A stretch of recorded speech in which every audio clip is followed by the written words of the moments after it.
Parkinson é uma doença neurodegenerativa, não é? Quer dizer, uma doença que ocorre degradação de partes importantes do sistema nervoso central, nomeadamente a área que coordena os nossos movimentos.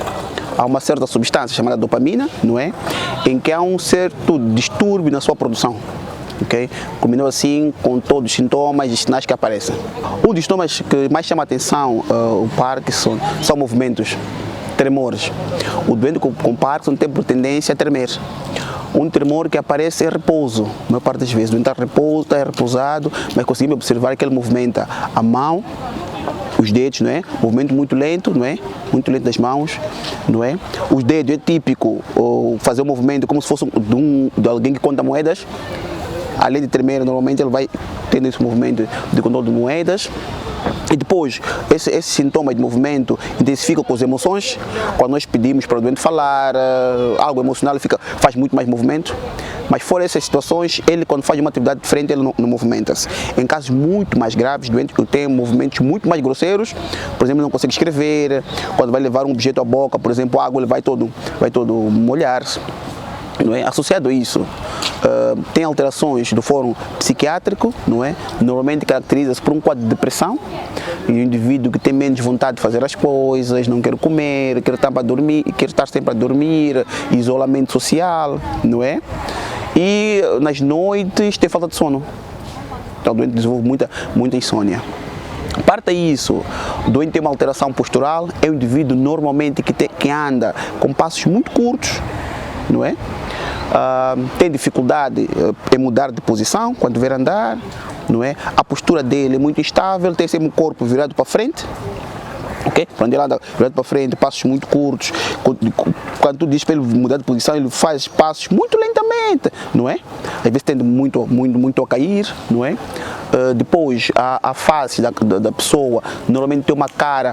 A nossa cara expressa nossas emoções, não é? Enrugamos quando estamos zangados, ou depois quando estamos a sorrir, a imagem é outra. Mas indivíduos com Parkinson normalmente são indivíduos que têm uma face indiferente, não é? E depois tem um bocadinho de queda de saliva frequente, chamada cialorreia, está sempre a babar e não sei o quê, ok? Portanto, é um bocadinho desse grupo de sintomas, não é?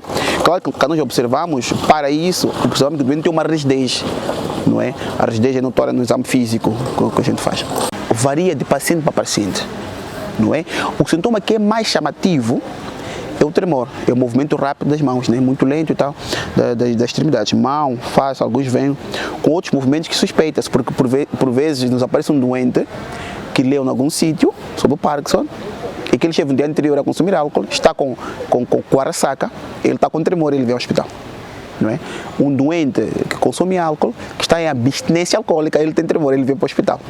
Não é? Portanto, os sintomas variam de caso para caso e temos que ver aqueles casos que podem parecer ser e que não sejam. Por exemplo, um doente que sofreu um acidente, não é? Pode ter um síndrome, que é uma coisa semelhante, mas não é Parkinson. Síndrome de Parkinson tem tremores, mas não tem sinais todos. Deve ter tremor, deve ter instabilidade na postura, na marcha, face assimétrica, alterações psiquiátricas. Portanto, as alterações variam de caso para caso. Infelizmente, o Parkinson não tem cura. Como a gente disse, é uma doença neurodegenerativa, ou seja, o sistema nervoso, com a idade e com tudo isso, vai degradando a sua função. Portanto, não tem cura. Nós temos fármacos que ajudam a melhorar a qualidade de vida do paciente e da toda a família. Um doente que nos chega no estado mais avançado, já com debilidade psiquiátrica, já com muita rigidez, depois os doentes evoluem com um quadro de demência associada, é muito mais difícil controlá-lo, não é?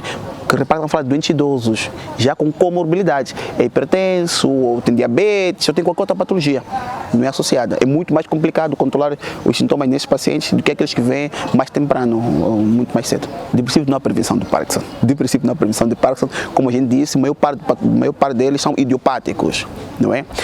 Entretanto, essas relações que a gente está a falar, de ter uma história familiar, tratamento, trabalho com herbicidas, nós sempre que tivermos, convém evitar esses contactos, e naqueles que têm história familiar de Parkinson na família, nos avós ou no pai, convém sempre vir ao hospital mais cedo, não é? Para a gente fazer sempre uma espécie de check-up. Nosso país, olha, nós estamos agora a fazer um estudo a nível das nossas consultas, porque notamos que havia o Parkinson faz parte daquelas doenças chamadas de doenças negligenciadas. Portanto, como não tem um peso muito relevante, ele não era muito levado a sério, não é? Agora, com o novo grupo de médicos formados que estão -se a formar em neurologia, há mais atenção que está a se dar a essa doença, então estamos a fazer o estudo nesse sentido. Eu queria chamar a atenção para todo aquele indivíduo que lida com o doente idoso. Que o doente idoso é um indivíduo, digamos, uma criança, entre parênteses, é uma criança, está evoluído, mas que é um indivíduo que tem vida e que requer todo o cuidado. Temos que estar atento ao indivíduo idoso quando ele recusa alimentar-se. Temos que estar atento a estes pequenos movimentos, porque Parkinson começam movimentos muito simples, não é? Nós temos visto a maior parte de doentes que nos vêm com Parkinson, nós encontramos em consultas, por exemplo, da oftalmologia, porque ele foi à oftalmologia porque está com redução da acuidade visual. E quando nós chegamos, a gente vê que ele tem um movimento e já está muito evoluído, e que todo mundo em casa notava que ele tinha movimentos na mão, ou que ele tinha falta de sono à noite. Não é? Porque o indivíduo pode não logo apresentar os tremores, mas ter falta de sono, por exemplo, ter insônia, não é? E nós observamos que ele tem rigidez a exame neurológico. Portanto, ao lidarmos com um doente, com um indivíduo idoso, temos que ter essas particularidades. O idoso fica deprimido, perde sono, não quer comer, fica às vezes rabugento, não é? É muito bom, quanto antes, levarmos a uma consulta. Não é? Quer seja pelo médico neurologista, quer seja com médico psiquiatra ou com psicólogo.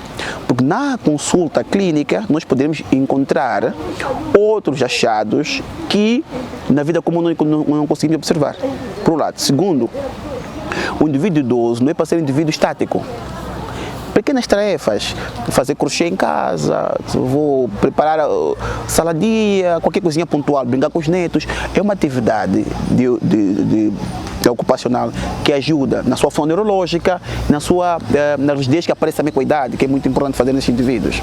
Terceiro, os indivíduos idosos que são hipertensos, que são diabéticos ou que tenham qualquer outra patologia, tem que ter alguém que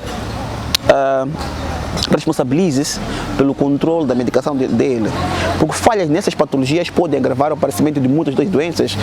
O Parkinson é só um exemplo que a gente está a falar aqui hoje. Ele não pode dirigir, por exemplo, ele não pode conduzir o carro, nem a moto, nem a bicicleta, não é? Ele não pode trabalhar com rebarbadeira, esses trabalhos, não é? Porque ele está a estremecer, é óbvio que ele não pode fazer isso, ele não pode ser eletricista. Ou seja, ele tem que fazer trabalhos que envolvem menos contato possível, que coloquem em risco a vida dele e dos outros. Ele não pode ser cozinheiro, porque ele dá com água quente, a mão vai estar a estremecer, ele não pode fazer isso. Ele não pode trabalhar como escriturário, porque não vai trabalhar com esfregráfico, ele não escreve, tem a mão, percebe? Ele faz coisas muito leves. Normalmente são indivíduos que são aposentados, quanto mais cedo, e fazem trabalhos lúdicos, mesmo de casa.